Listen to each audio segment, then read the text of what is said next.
अब हमारे गीत रहे कि उठावा के ललिया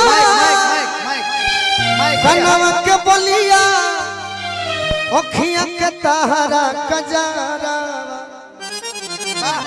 एहो धन पागल बनवले बना के नथुनिया एकरा बात जानते बा जय इसके बाद जानते चोरी से ना देने अब हम डरेबे ना करी एक और हमारे गीत रहे कि याद कर जहिया अरे कुंवार रहलू का अरे हतरू से पहले हमार रहलू अरे मुर्गी पर ध्यान देता रे मुकेश भारती नाम का एक लड़का खो गया। कितना कितना उम्र कर रहा है? कितना उम्र के है उम्र कर रहा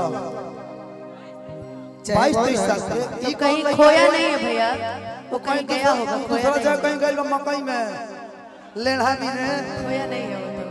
चाहे और रहे कि ले आई लगावना यो बही अरे छोट बा खेलवना राजा लइका बानी असुत बिछा के कुछ दिन बहरे बिछावना ये राजा लइका मान तो चोरी से ना डल गाती हनी कोनो दिक्कत ये कैमरामैन कहाँ से पकड़ के लाए हैं?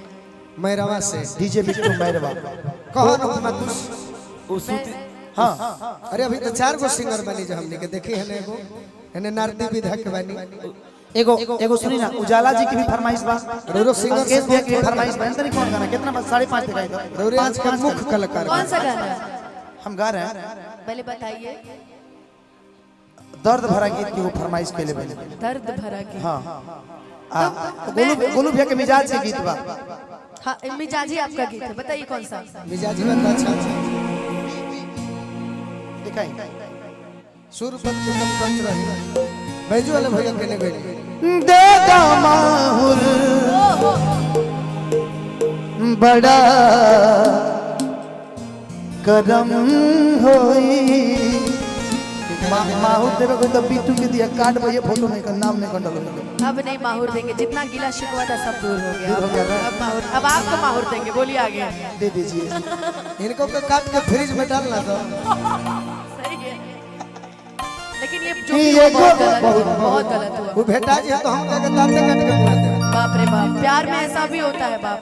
लेकिन कुछ लोगों को सुधारना भी चाहिए इस चीज को देख कर। सही बात है, इस चीज को देख करके सुधारना भी चाहिए कुछ लोगों को। आपको भी सुधरना चाहिए। ये मामला में अनुपमा के बहुत सुधारना जरूरी बा हम क्या किए हैं जो आपको सुधार रहे कि देगा माहुर बड़ा करम होई एक एहसान सनम होई विशाल बबुआ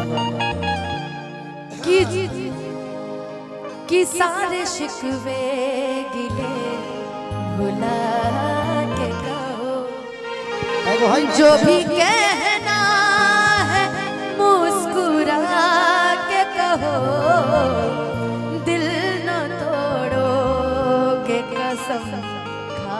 मुकेश के देखी का कहता तू आई एम ब्यास ब्यास हर दिल के तुड़ी रुके ना मेरा क्यों? ए गोलू भैया का आई एम ब्यास सटा होला बोला ना कहाँ अरे ब्यास के कजिया में अपन डेट तो नोट करवा दिया ब्यास अपन देख लिया एगो है हो हाँ